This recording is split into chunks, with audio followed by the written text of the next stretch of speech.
Now that Bill Gates has said climate change is not our biggest existential threat to humanity, how much money has he cost the global markets? Holy cow, Batman. Charles Payne from Fox on Gutfeld hits it out of the park. I had a blast writing this article on theenergynewsbeat.substack.com. Michael, this was fantastic and a surprising pivot that sends ripples through the environmental and energy sectors. Microsoft co-founder Bill Gates recently declared that climate change, while a real issue, is not an existential threat to humanity. Holy cow, Batman. And then I saw Gutfeld the other day and I copied it and put it in here. This is huge. Key points. War on gas, shut down the nuclear plants. Charles Payne, I absolutely love that man. He absolutely hits it out of the park and goes, hey, wait a minute. Why are the Dems shutting down everything? And then he just goes on to goes and he says, Michael, instead of JD, what would Jesus do? He comes up with, what's Greta going to do? So I took it one step further and go, GDN, what will Greta do now? But let's go through the rest of this stuff and the Gates global influence on climate politics. I went ahead and tried to come up with some serious numbers. And that man has absolutely eviscerated the global economy. We're talking billions. The company acquired by Carbon Engineering for $1.1 billion in 2023 and plans to scale DAC globally.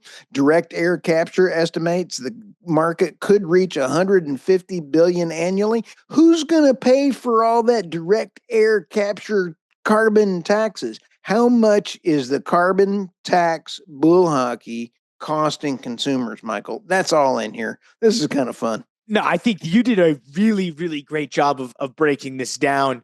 I mean, it was inevitable that Bill Gates was going to eventually come around to this. Now, I think what's fascinating is how public he came out and did this. And knowing a little bit about Bill Gates's background, maybe some of the implications from some lists that may or may not be floating out there. I find it really fascinating that he comes out and publicly states this. I mean, it's one thing to change your mind in private and just say, hey, I'm going to quietly stop funding this type of stuff. But the fact that he goes and writes an op-ed specifically talking about how it's not an existential threat to humanity after exactly what you said, spent the last 10 years dumping billions of his own dollars in there, attempting to basically turn the entire climate change narrative into an apocalyptic story. I find it really interesting, and I don't know if I quite have an answer to what his motive is, other than there's some motive here. There's some unknown motive we don't know about why he's doing this. Is he shifting into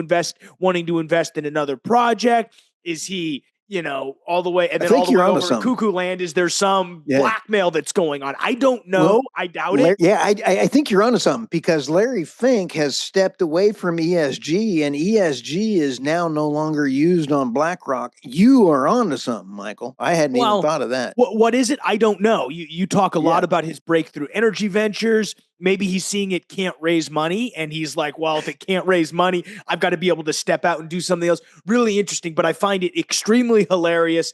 And he obviously knew. He's not dumb. He probably has some of the highest paid PR people in the country. He clearly knew he was going to get backlash and there was going to be articles. And he's probably thought, man, the Energy NewsBeat podcast is going to have a real good laugh at my expense, which we are. So thanks, Bill. But my question is, he knew the implications of this. I wish I could come on and give an answer about why he's doing this. I don't quite know that, but I guarantee in the next 6 months, it'll come out. Mark this down. Oh, absolutely. And anyway, we're off and running. He's probably Biden-esque. He's got somebody acting for him now. He's already been jailed. Who knows? Just kidding.